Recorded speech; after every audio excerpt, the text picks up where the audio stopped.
Hi everyone, welcome to the second video of TDS.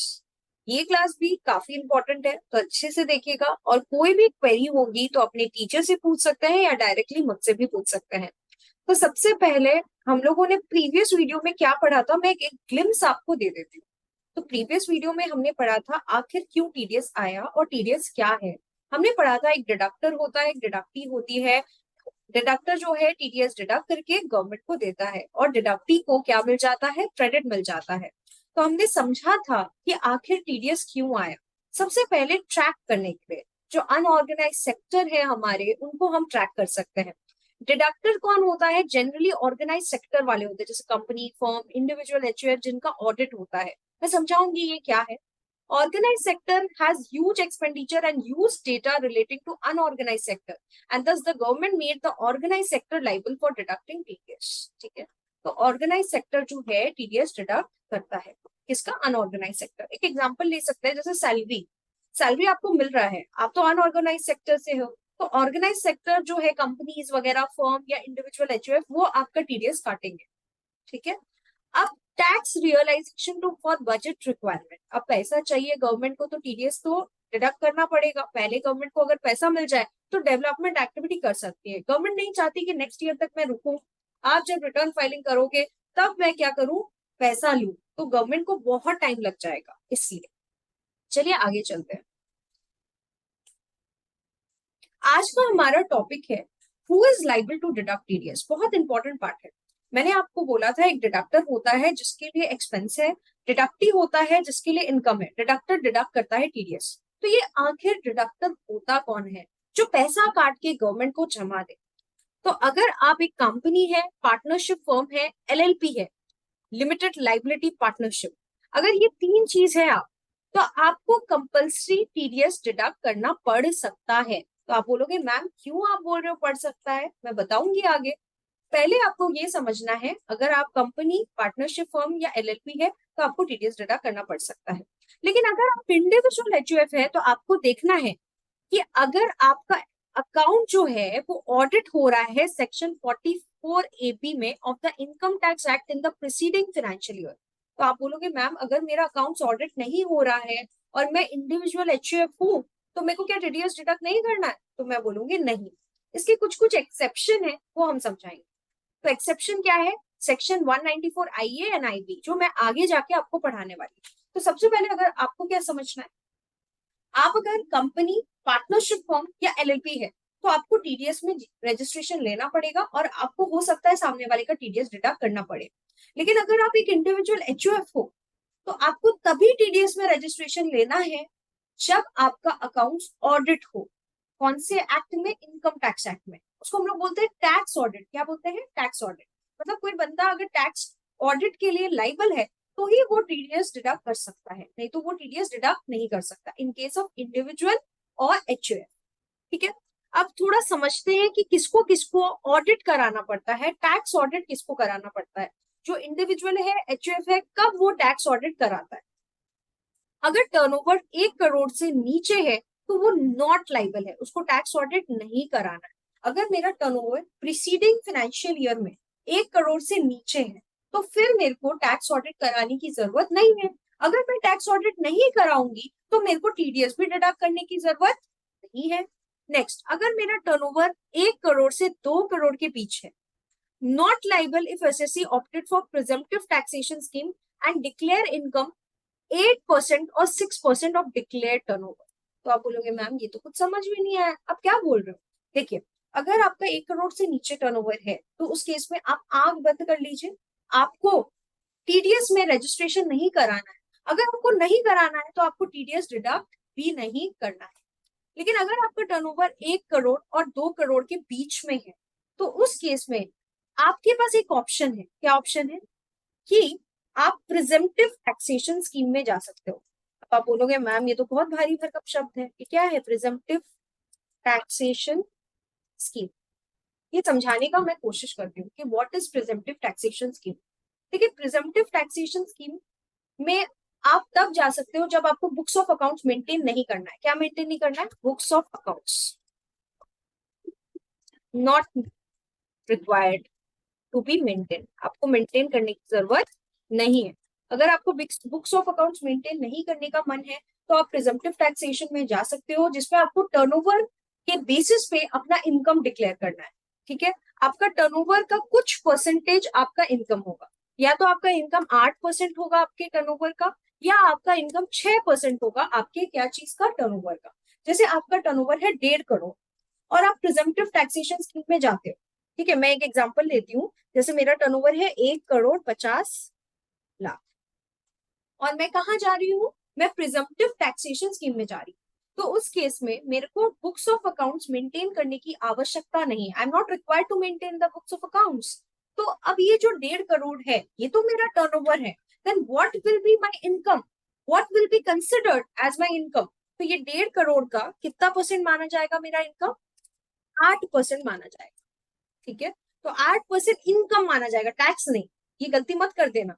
Income कितना माना जाएगा, 8%, that is 12 lakh. ठीक है, अगर सपोज करिए, अगर मैं आपको बोलूं कि आप प्रिजम्पटिव टैक्सेशन स्कीम में जाते हो, आपका 8% ऑफ टर्नओवर माना जाता है इनकम, तो आप बोलोगे मैम आपने 6% भी लिख के रखा है। तो 6% कब माना जाता है, जब आप ओनली ट्रांजैक्शन इसमें कर रहे हो। जैसे ये 1.5 करोड़ में पूरा ट्रांजैक्शन बैंक के थ्रू करती हूँ, एनईएफटी, आरटीजीएस, गूगल पे, मतलब डायरेक्टली मेरे बैंक अकाउंट में मेरा पैसा आता है। तो इस केस में मेरे टर्नओवर का 6% क्या माना जाता है, 6% क्या माना जाता है, मेरा इनकम। तो 8% माना जाएगा जब आपका ट्रांजैक्शन बैंक के थ्रू नहीं होता है, कैश के थ्रू हो रहा है। अगर आपका फुल्ली बैंक के थ्रू होता है तो 6%।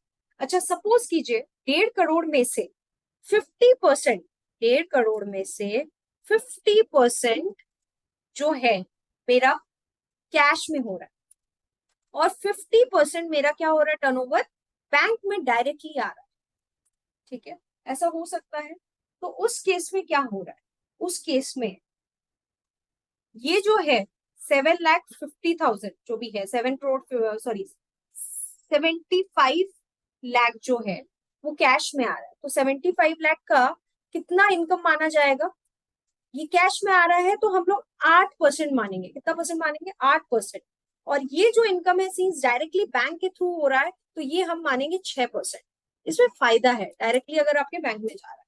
तो प्रिजम्पटिव टैक्सेशन स्कीम अगर आपसे कोई पूछे तो आप सिंपल सा एकदम ये बात बता दो, जिस स्कीम में आपको बुक्स ऑफ अकाउंट्स मेंटेन करने की जरूरत नहीं है और आपके टर्नओवर के बेसिस पे आपका इनकम डिटरमाइन होता है।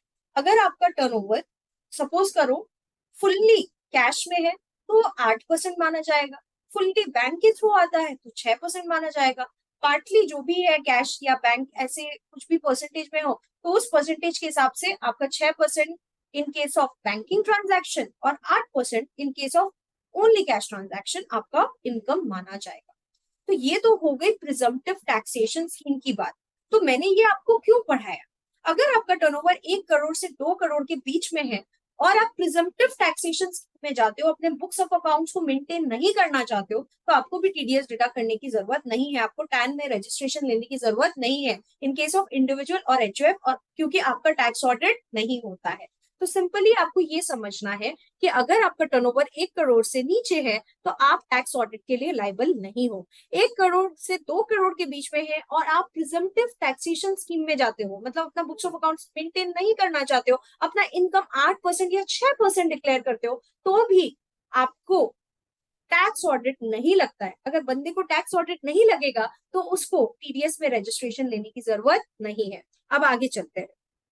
अब आप बोलोगे मैम मेरा टर्नओवर अगर सपोज कीजिए 2 करोड़ से ऊपर है तो आप लाइबल हो जाओगे ऑडिट के लिए। लेकिन अभी जो है एक चीज आया है, क्या चीज आया है कि 3 करोड़ तक अगर आपका ट्रांजैक्शन 95% बैंक के थ्रू हो रहा है तो आपको कहाँ नहीं जाना है, टैक्स ऑडिट के लिए नहीं जाना है, और आपको फिर टीडीएस में रजिस्ट्रेशन लेने की जरूरत नहीं है। तो आप बोलोगे मैम आप क्या बोल रहे हो, एकदम कॉम्प्लिकेटेड हो गया। थोड़ा समझाने का कोशिश करती हूँ। अगर 1 करोड़ से नीचे है तो क्या करना है, आपको आंख बंद कर लेना है कि भैया मेरे को ना तो टैक्स ऑडिट कराना है ना मैं टीडीएस रजिस्ट्रेशन की लायबल। 1 करोड़ से 2 करोड़ के बीच में है और आप प्रिजम्पटिव टैक्सेशन स्कीम लेते हो, प्रिजम्पटिव टैक्सेशन स्कीम, तो उस केस में तो आपको आंख बंद कर लेना है, आपको टीडीएस में रजिस्ट्रेशन नहीं कराना है क्योंकि आपका टैक्स ऑडिट नहीं होता है। और अगर आपका 2 करोड़ से 3 करोड़ के बीच में है, ठीक है, और आप 95% जो है काम क्या कर रहे हो, बैंक के थ्रू कर रहे हो, तो उस केस में भी आप लाइबल नहीं है। 3 करोड़ से ऊपर आप लाइबल है। और अगर 3 करोड़ तक आप 95% बैंक के थ्रू काम नहीं कर रहे हो, तो उस केस में भी आप लाइबल है टैक्स ऑडिट के लिए। तो ये आपको समझना है कि 2 से 3 करोड़ में भी एक ऑप्शन आ गया है कि 95% मैं बैंकिंग के थ्रू कर रहा हूँ ट्रांजेक्शन, तो आई am not liable for tax audit. अगर मैं टैक्स ऑडिट के लिए लाइबल नहीं हूँ, तो मेरे को फिर क्या करना है, टीडीएस में रजिस्ट्रेशन लेने की जरूरत नहीं है। A presumptive taxation scheme is not available for agency business person earning income in nature of commission और brokerage। अगर मैं एजेंसी बिजनेस चलाती हूँ, तो आपको आंख बंद कर लेना है और आप किसमें नहीं जा सकते, प्रिजम्पटिव टैक्सेशन स्कीम में नहीं जा सकते। ठीक है, तो ये याद रखिएगा कि प्रिजम्पटिव टैक्सेशन स्कीम में कौन नहीं जा सकता, agency business person earning in nature of commission और ब्रोकरेज। और अगर आपका 2 करोड़ से ऊपर है तो आप लाइबल हो जाओगे ऑडिट के लिए। ठीक है, 2 से 3 के बीच में 95% अगर बैंकिंग ट्रांजैक्शन है, then you are not liable for tax audit. Okay, so this relates to, ये किसको रिलेट कर रहा है, बिजनेस को रिलेट कर रहा है। अगर हम समराइज करें तो आपको एकदम ध्यान से सोचना है कि अगर हम टैक्स ऑडिट के लिए लाइबल नहीं है, तो फिर हमको टीडीएस में रजिस्ट्रेशन नहीं लेना है। 1 करोड़ से नीचे टर्नओवर है, I am not liable for tax audit, मैं लाइबल नहीं हूँ। 1 करोड़ से 2 करोड़ के बीच में है टर्नओवर और मैं प्रिजम्पटिव टैक्सेशन स्कीम में जाती हूँ, तो फिर मैं लाइबल नहीं हूँ। किसके लिए, टैक्स ऑडिट के लिए। अगर मैं प्रिजम्पटिव टैक्सेशन स्कीम में चली जाती हूँ तो मैं लाइबल हूँ। 2 करोड़ से ऊपर टर्नओवर है और अगर आप 95% बैंकिंग के थ्रू कर रहे हो, 2 से 3 करोड़ के बीच में जो टर्नओवर है आपका, 95% आप बैंक के थ्रू कर रहे हो, तो आप फिर लाइबल नहीं हो टैक्स ऑडिट के लिए। लेकिन अगर आप 95% बैंक के थ्रू नहीं ट्रांजैक्शन करते हो, तो फिर आप लाइबल हो जाते हो किस चीज के लिए, टैक्स ऑडिट के। okay? तो ये क्यों पढ़ाया गया कि मैम हम टैक्स ऑडिट के लिए लाइबल है नहीं है, क्यों पढ़ाया गया, इसलिए पढ़ाया गया अगर आप टैक्स ऑडिट के लिए लाइबल हो in case of individual NHF, then आपको टीडीएस में रजिस्ट्रेशन लेना पड़ेगा। ठीक है, आगे चलते हैं।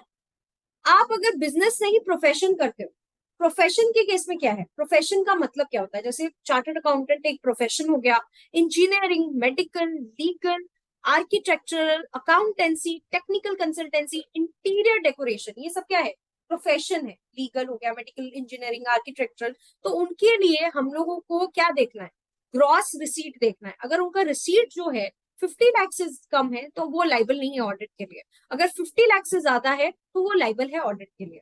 तो आपको समझना है, 2 तरह का चीज है, एक बिजनेस है, एक प्रोफेशन है। बिजनेस के केस में हमको टर्नओवर देखना होता है, प्रोफेशन के केस में ग्रॉस रिसीट देखना होता है। प्रोफेशन के केस में लिमिट कम है, अगर 5 करोड़ 50 लाख तक है आपका, तो आप लाइबल नहीं हो टैक्स ऑडिट के लिए। अगर 50 लाख से ऊपर है, then you are liable for tax audit. ठीक है, I think it is clear. तो आप अगर टैक्स ऑडिट के लिए लाइबल हो जाते हो, फिर आपको टीडीएस का रजिस्ट्रेशन लेना होता है, टैन नंबर लेना होता है। मैं समझाऊंगी टैन नंबर क्या है। अगर आपकी कोई भी क्वेरी है, आप हमें हमारे साथ कनेक्ट कर सकते हैं। ये था सेकंड क्लास, अब हम आगे बढ़ रहे हैं थर्ड क्लास की ओर। Thank you so much everyone for your time and patience.